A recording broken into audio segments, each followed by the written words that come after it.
আসসালামু আলাইকুম। মহান জুলাই বিপ্লব, গণ অভ্যুত্থানের কাদের অবদান, কাদের ভূমিকা বেশি ছিল, কারা নেতৃত্বে ছিল, এই বিষয়টি নিয়ে বিশেষ করে এটার ক্রেডিট নিয়ে কিন্তু গত দুদিন ধরে নতুন করে আবারও সোশ্যাল মিডিয়া সরব আলোচনা হচ্ছে, পক্ষে বিপক্ষে নানান আলোচনা সমালোচনা। তো আমি একটা বিষয় স্পষ্ট করতে চাই। আজকে যখন দেখলাম আসিফ মাহমুদ ছাত্রদের মধ্য থেকে যে তিনজন উপদেষ্টা প্রতিনিধিত্ব করছেন, এর মধ্যে সবচেয়ে উল্লেখযোগ্য আসিফ মাহমুদ। তিনি কিন্তু তার সোশ্যাল মিডিয়ায় পেজে, ভেরিফাইড পেজে তিনি এই ক্রেডিট দেওয়া নেওয়া নিয়ে কাদের অবদান কতটুকু ছিল এই বিষয়ে কিন্তু একটা পোস্ট করেছেন। পোস্টটা কিন্তু অনেক বিতর্ক, আলোচনা সমালোচনা জন্ম দিয়েছে।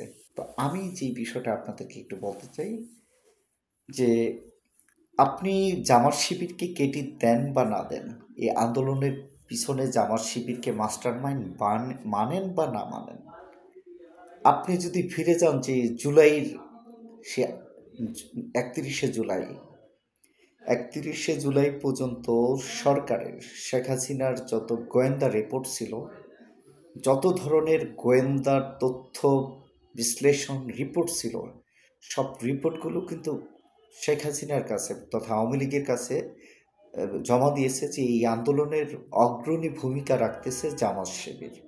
এবং এই কারণেই কিন্তু আগস্টের 1 আগস্ট 2024 আওয়ামী লীগ সরকার কিন্তু সেদিন বিএনপি জামাতকে নিষিদ্ধ করে দেয়। সেদিন কিন্তু বিএনপি, ছাত্রদল বা এই যে অন্যান্য ছাত্র শক্তি, ছাত্র অধিকার পরিষদ, ডান বাম যত ছাত্র সংগঠন আছে, কাউকে নিষিদ্ধ করেনি। নিষিদ্ধ করলো কাকে? জামাত শিবিরকে। এখন আপনি আসিফ মাহমুদ বা আপনারা সমন্বয়ক বা আপনি বিএনপির ছাত্রদলের হয়ে যতই নাকানাকি, যতই মানে কসলান না কেন লেবু, বিষয়টা কিন্তু স্পষ্ট। ফ্যাসিস্ট হাসিনা সরকারই কিন্তু ডিক্লার দিয়ে গেছেন।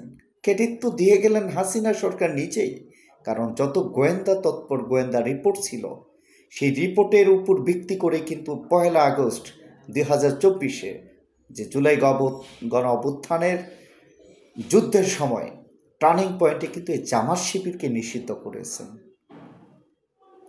কেন জামাত শিবিরকে নিষিদ্ধ করলেন? কেন ছাত্রদলকে, বিএনপিকে নয়, কেন ছাত্র অধিকার পরিষদকে নয়, কেন ছাত্র শক্তিকে নয়, কেন এই যে ছাত্র অন্যান্য যারা ছিলেন?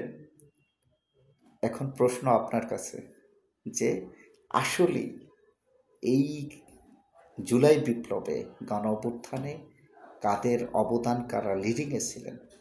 ভালো থাকুন, সুস্থ থাকুন।